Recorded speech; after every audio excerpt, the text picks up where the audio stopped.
இப்போ நான் எந்த லெவலில் நான் அதை தாண்டி ரொம்ப தூரம் வந்துட்டு இப்போ நானே வந்து டிவிலாம் சூதுகம் பார்த்து நல்லா பண்ணியிருக்காங்கப்பா அப்படின்னு ரொம்ப நல்ல பசங்க அருமையாக ஒர்க் பண்ணியிருக்காங்க அப்படின்னு பாராட்டுற மனநிலைக்கு வந்துட்டேன். அப்போ வந்து வெளில 2 பேரும் தம்பிச்சுட்டு இருந்தாங்க. அப்போ கார்த்திக் கூப்பிட்டு சார் இவர் தான் நல்லா அப்படின்னாரு. அவர் வந்து ஹலோ ஹலோ அப்படின்னா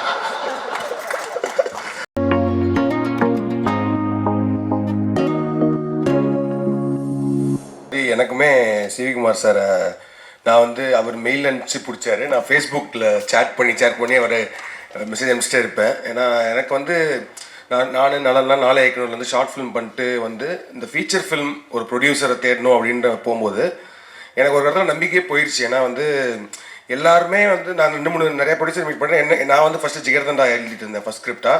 நான் அப்போ தான் சூதுகம் எழுத ஆரம்பிச்சிருந்தார். ஸோ 2 பேர் டிஸ்கஸ் பண்ணி ஸ்கிரிப்ட்லாம் எழுதிட்டு இருப்போம். அப்புறம் ப்ரொடியூசர்லாம் தேட ஆரம்பித்த டைமில் நரேஷன் ஒன்று இருக்குல்ல, அதாவது வந்து போய் நம்ம கதை சொல்லணும் அப்படின்னு. ஸோ அந்த மாதிரி 2-3 பெரிய ப்ரொடியூசர்ஸ்லாம் போய் சொல்லியிருக்கேன். எனக்கு வந்து அது என்னோடய கான்ஃபிடென்ஸே குறைச்சிருச்சு. ஏன்னா வந்து நம்ம எழுதும் போது ஒரு மைண்ட் செட்டில் எழுதுவோம். பட் ஆனால் அதை நரேட் பண்ணும்போது எனக்கு அது ஒரு தனித்திறமையாக அது கிடையாது, அது நரேஷன் பண்ண வராது. ஸோ 2-3 இடங்கள் அது மிஸ் ஆகும்போது எனக்கு வந்து சரி ஓகே, ஆனால் நீங்கள் நரேஷன் பண்ணால் தான் இங்கே நம்மளுக்கு ஒரு ப்ரொடியூசர் கிடைப்பாங்க அப்படின்ற மாதிரி இருக்கும்போது சரி ஓகே, நம்மளுக்குலாம் ப்ரொடியூசரே கிடைக்க மாட்டாங்க, நம்மளே ஒரு 5D வச்சு ஒரு படம் எடுத்துருவோம் அப்படின்ற மாதிரி ஒரு மைண்ட் செட்டில் தான் இருந்தேன். ஸோ அப்படி இருக்கும்போது தான் அட்டகத்தியோட ஆடியோ லான்ச்சு அந்த போஸ்டர்லாம் இது பார்த்துட்டு இருக்கும்போது சரி ஒரு புது ப்ரொடியூசர் வந்திருக்காரு, மதுரைக்காரரு, சரி இவருக்கு ஏதாவது விட்ட போடுவோம்னு சொல்லிட்டு மெசேஜ் அனுப்பிச்சிட்டே இருப்பேன். அப்போ அவர் வந்து சொன்னார் வாங்க ஸ்கிரிப்ட் இருக்குன்னா வாங்க அப்படின்ற மாதிரி சொன்னார். ஸோ டிநகரில் அவரோட ட்ராவல்ஸ் ஆஃபீஸ் தான் போனேன். ஸோ போனோன்னு நான் சொன்னது வந்து சார் எனக்கு நரேஷன் பண்ண வராது, இல்லை பரவாயில்ல ஸ்கிரிப்ட் கொடுங்க அப்படின்னாரு. ஸ்கிரிப்ட் கொடுத்துட்டு படிச்சுட்டு என்ன எப்போ சார் ஒரு 2-3 டேஸ் அப்படின்னாரு. அதெல்லாம் இல்லை போங்க டீ குடிச்சிட்டு வாங்க நான் படிச்சுட்டேன் அப்படின்னாரு. நான் கீழே போய் டீ குடிச்சிட்டு ஒரு 10 நிமிஷம் அப்படியே சுற்றிட்டு வந்தேன். 1 ஹவரில் அந்த ஸ்கிரிப்டை ஃபுல்லாக படித்து முடிச்சுட்டு சூப்பராக இருக்க நம்ம பண்ணுவோங்க அப்படின்னாரு. எனக்கு ஆக்சுவலி நம்ப முடியல, என்ன உண்மையாக சொல்கிறாங்களா இல்லை இவர் தான் ப்ரொடியூசரா இல்லை ஏன்னா ஆமாம் இல்லை அதுவுமே ரொம்ப ஏன்னா ஜிகர்தண்டா தான் ஃபஸ்ட் ஸ்கிரிப்டு.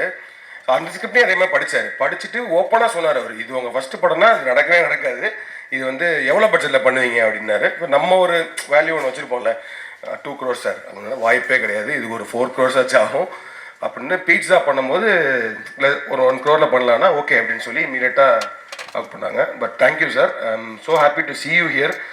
ஏன்னா வந்து இத்தனை பேர் இத்தனை படங்கள் இத்தனை இது மாதிரி ரவிக்குமார் சொன்ன மாதிரி ஒரு சீசன் இருந்துச்சு. அதில் வந்து சிகுமார் சார் அதுலேருந்து ஒரு ஆடியோ லான்ச்சு, அந்த படம் ரிலீஸு, அப்புறம் ஒரு பார்ட்டி. ஸோ எல்லாமே அந்த இதெல்லாம் மிஸ் பண்ணுறோம். But I think it started again. So so happy for Sivakumar sir and சூதுகவும். ஐ திங்க் சூதுகவும் வந்து அந்த டார்க் ஹியூமர் அப்படின்ற ஜானரில் I think father of dark humour Nalan father of the humour itself. அந்த ரைட்டிங் வந்து எனக்கு ஷார்ட் ஃபிலிம் டைமில் வந்து நாங்கள் 4 இயக்குனர் பண்ணும்போதே வந்து நலனோட படங்கள் எல்லாமே செம்மையாக இருக்கும் அந்த ரைட்டிங் எல்லாம். ஸோ அப்படி பார்க்கும்போது சூதுகம் வந்து எப்படின்னா தர் will like only very few classics. அதாவது வந்து நம்ம எத்தனை வருஷம் ஆனாலும் எப்போ நம்ம அந்த படத்தை பார்த்தாலும் திரும்ப உட்காந்து பார்க்க முடியும். ஸோ அது மாதிரி இப்போ சூதுகம் ரீசெண்டாக கூட ஒரு நாள் சும்மா அந்த படம் ப்ளே ஆகிட்டு இருந்துச்சு, உட்காந்து ஃபுல்லாக பார்த்தோம். So such a classic film Soodhu Kavvum. So அதோட part 2 all the best to the new team and Mirchi Shiva sir, I'm very big fan of your acting. அவர்கிட்ட ஒரு சட்டில் ஹியூமர் பர்ஃபார்மன்ஸ் இருக்கும். ஸோ அந்த வகையில் I think you'll take it there. And then Karna வந்து சூதுகமுக்கும் சூதுகம் 2க்குமான main core connect I think Karna மூலமாக தான் வருது. And the new team director Arjun, music director Edwin, cinematographer Karthik, and to the entire cast and crew, all the very best. Definitely you have a big name behind Soodhu. So Soodhu part 2 will definitely win big அப்படின்றது என்னோட wishes. Thank you. சூதுகம் வந்து பண்ணும்போதே ஒரு ரொம்ப கிரேசியான எக்ஸ்பீரியன்ஸாக இருந்துச்சு. ஒரு 47 நாளில் பண்ணோம். எனக்கு அது அந்த யூஸ்வலாக ஷூட்டிங் நடந்த சில விஷயங்கள் ஞாபகம் இருக்கும், எனக்கு எதுவுமே ஞாபகம் இல்லை. ஸோ அவ்வளோ ஒரு பயங்கர ஒயில்டான ஒரு ரைடு அது, அவ்வளோ ஹெக்டிக்கான ஷூட்டு, பயங்கரமான ரைடு. அதெல்லாம் தாண்டியும் அந்த படம் அது ஒரு மேஜிக் மாதிரி நடந்துச்சு. அதில் நிறைய விஷயங்கள் நடந்துச்சு. அந்த ஸ்கிரிப்டு அது சீரியஸாக இன்னொரு பெரிய ப்ளஸ்ஸு. இவங்கெல்லாம் சொல்கிற மாதிரி முதல்ல ஸ்கிரிப்ட் படிக்கிற ஒரு ப்ரொடியூசரை பார்த்தோம் நாங்கள் எல்லாருமே. ஸ்கிரிப்டை படித்து ஜட்ஜ் பண்ணுவார். அப்புறம் அவர்கிட்ட இருக்க இன்னொரு சீக்ரெட் என்னென்னா, அவர் ஸ்கிரிப்டை மட்டும் ஜட்ஜ் பண்ணுறதில்ல, ஆளையும் ஜட்ஜ் பண்ணுறாரு. அவர் ஹோல்சமாக அந்த ஸ்கிரிப்ட் இவன் வச்சுருக்கான், இவன் இப்படிப்பட்டவன் அப்படிங்கிற ஹோல்சமான ஜட்ஜ்மெண்ட் இருக்குது. அந்த ஜட்ஜ்மெண்ட் தான் வந்து இன்றைக்கி எல்லாருமே அவரோட ஸ்டாண்டர்டான மக்களாக இன்றைக்கி உருவாகியிருக்காங்கன்னா அதில் அவரோட ஜட்ஜ்மெண்ட்டும் உள்ளே இருக்குது. ஸோ அப்படி தான் சூதுகம் உருவாச்சு. ரெண்டாவது, ஆனால் இப்போ நான் எந்த லெவலில் நான் அதை தாண்டி ரொம்ப தூரம் வந்துட்டு இப்போ நானே வந்து டிவிலாம் சூதுகம் பார்த்து நல்லா பண்ணியிருக்காங்கப்பா அப்படின்னு ரொம்ப நல்ல பசங்க அருமையாக ஒர்க் பண்ணியிருக்காங்க அப்படின்னு பாராட்டுற மனநிலைக்கு வந்துட்டேன். ஸோ நான் ரொம்ப அவே இல்லை. அதனால் சூதுகம் என்கிட்ட கொடுத்துருந்தா நான் வச்சு வித்தியாசமாக பண்ணி வச்சு மாட்டியிருப்பேன். ஸோ அதனால் நான் வேற ஒரு ஆள் சூதுகம் பண்ணுறது சால சிறந்தது. பட் அதே மாதிரி இதை வந்து இந்த சூதுகம் ஒரு பேரை கேப்டலைஸ் பண்ணுங்கிறது மட்டும் இல்லாமல் எனக்கு தெரிஞ்சு சார் வந்து இந்த ஸ்கிரிப்டை வச்சுட்டு இந்த டீமு ரொம்ப நாள் ஒர்க் பண்ணாங்க. அவங்களுக்கு ஒரு பயம் இருந்துச்சு, கண்டிப்பாக திட்டுவானுங்க, இந்த திட்டு வாங்காமல் தப்பிச்சிட்டாலே இது வந்து சக்ஸஸ் தான் அப்படிங்கிறதுக்காக ஒரு கடுமையான உழைப்பு போட்டாங்க. ஸோ நல்ல ஒரு சக்ஸஸாக வரணும். சூதுகம் ஒரு பேர் அடுத்தடுத்து நிறைய பேர் படம் பண்ணுறதுக்கு ஹெல்ப்ஃபுல்லாக முடிஞ்சால் எனக்கு கூட பின்னாடி ஒரு படம் பண்ணுறதுக்கு ஹெல்ப்ஃபுல்லாக இருந்தால் நல்லது. நன்றி, வணக்கம். ரஞ்சித் சொன்ன மாதிரி தான், அது வந்து முதல்ல வந்து ஒரு படம் எடுக்க வந்தோம். அப்போ வந்து இவர் வந்து பேசி கதையெல்லாம் பேசி ஓகே பண்ணிட்டு, அப்போ வந்து என் ஃப்ரெண்டு வந்து ஒருத்தர் சொன்னால், அந்த மாதிரி ஒரு படம் ஒரு பாதியில் நிற்கிது, அந்த படத்தை எடுத்து முடிச்சிட்டேன்னா உனக்கு 50% ஒரு படம் கிடச்சிடும்ல உனக்கு அப்படின்னா. சரி, இது நல்ல ஐடியாவாக இருக்குன்னு அந்த படம் பேர் அப்பாவி.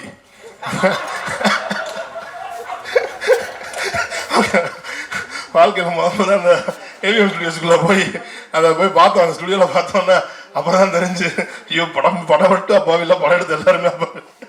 இது இந்த இண்டஸ்ட்ரியை வேணாண்டா, பயங்கர கொடூரமான இண்டஸ்ட்ரி. ஏன்னா அதுக்கு முன்னாடி அந்த படம் சம்மந்தப்பட்டவங்க பேசுனது அவ்வளோ பேசினாங்க. முதல் நாள் வந்து அந்த படத்தில் சம்மந்தப்பட்ட ஒருத்தவங்க வந்து கண்ணீர்லாம் விட்டு நாங்கள் இவ்வளோ கஷ்டப்படுறோம் அப்படின்னும் போது, இவ்வளோ டேலண்ட் பீப்புள் இவ்வளோ கண்ணீர்லாம் விடுறாங்களே, நம்ம போய் சப்போர்ட் பண்ணணுமேட்டு போய் அதை பார்க்கும்போது தான் தெரிஞ்சு பேசுகிறதுக்கும் ரியலுக்கும் எவ்வளோ டிஃப்ரென்ஸ் இருக்குது.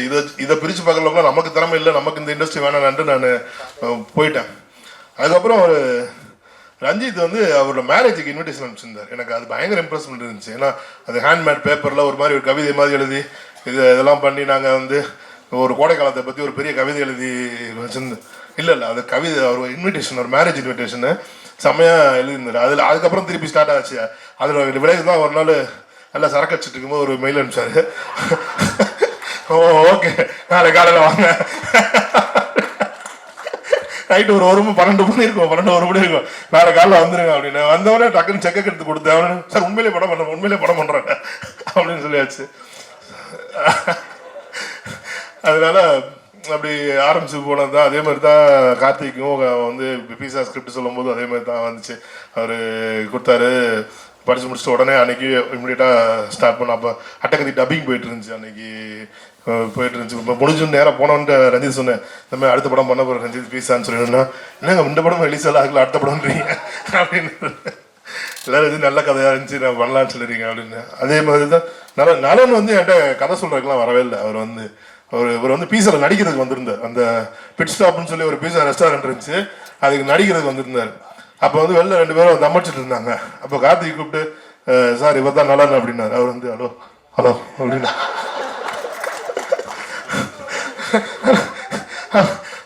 அப்புறம் சொன்னேன், கார்த்திக் இவர்கிட்ட ஒரு கதை இருக்குது சார், கேட்கலாம், சொல்கிறேன், பார்ப்போம். அவர் இப்போ வரைக்கும் அப்படித்தான், ஏதாவது சொன்னா ஓகே பார்க்கலாம் யோசிப்போம் அப்படின்னு. அது வந்து அவர் அது அதுக்கப்புறம் நாங்கள் சந்தோஷம் மீட் பண்ண போகும்போது அவர் வேற ஒரு பயங்கரமான ப்ராஜெக்டில் கமிட் ஆகி ஒர்க் போயிட்டு இருந்துச்சு அவருக்கு. ஓகேங்களா? ஆனால் அப்புறம் ஒரு மியூசிக் கேட்டவுடனே நம்ம படம் பண்ணால் அவர் கூட தான் மியூசிக் பண்ணணும்னு சொல்லிட்டு அன்றைக்கே நான் ஃபிக்ஸட். ஏன்னா ரஞ்சித் வந்து அவர் படத்துக்கு யுவன் சார் தான் மியூசிக் பண்ணணுன்னு என்கிட்ட, மற்ற எதை வேணாலும் சேஞ்ச் பண்ணிக்கலாம் சார், நம்ம ஆனால் மியூசிக் மட்டும் யுவன் சார் தான் பண்ணணும்னு சொல்லி அவர் ரொம்ப ஸ்ட்ராங்காக கேட்டார். அப்புறம் நான் சொன்னேன், நீங்கள் மீட் பண்ணி பாருங்க ஒர்க் அவுட் ஆகணும். ஆனால் பயங்கரமான ஒரு மியூசிக் கொடுத்தாங்க அந்த இதில் வந்துட்டு. ஸோ அதே மாதிரி தான் அந்த சூதுவும் 2வும் நான் வந்து இவர்கிட்ட நான் கதை எழுதி தரேன்னாரு எனக்கு. நம்ம 2014 நாங்கள் வந்து சூதுவும் 2 பண்ணலாம் தான் ஆரம்பித்தோம், காதலும் கடந்து போங்க முன்னாடி. அப்புறம் அது வேணாம் சார், நம்ம காதலும் கடந்து போங்க பண்ணலான்னு சொன்னாங்க. அப்புறம் அவர்கிட்ட அந்த லைனை கொடுங்க, நாங்களே எழுதி பண்ணுறோம் சொல்லி வாங்கி இப்போ இந்த ஸ்டேஜுக்கு வந்திருக்கு. அர்ஜுன் ஒரு நல்ல ரைட்டர், எனக்கு வந்து தெரிஞ்சு பயங்கரமான ஒரு ரைட்டர்.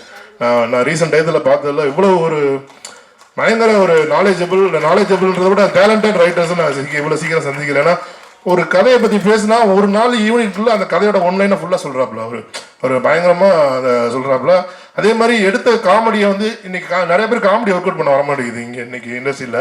ஆனால் அந்த காமெடியை வந்து ரொம்ப செம்மையாக ரொம்ப சூப்பராக ஹேண்டில் பண்ணியிருக்காரு. அதே மாதிரி இந்த படத்தில் கார்த்திக் தில்லை அவர் வந்து எனக்கு கேங்ஸ் ஆஃப் மெட்ராஸ்லேருந்து என் கூட ட்ராவல் பண்ணிட்டு இருக்காரு. He did a wonderful job இந்த.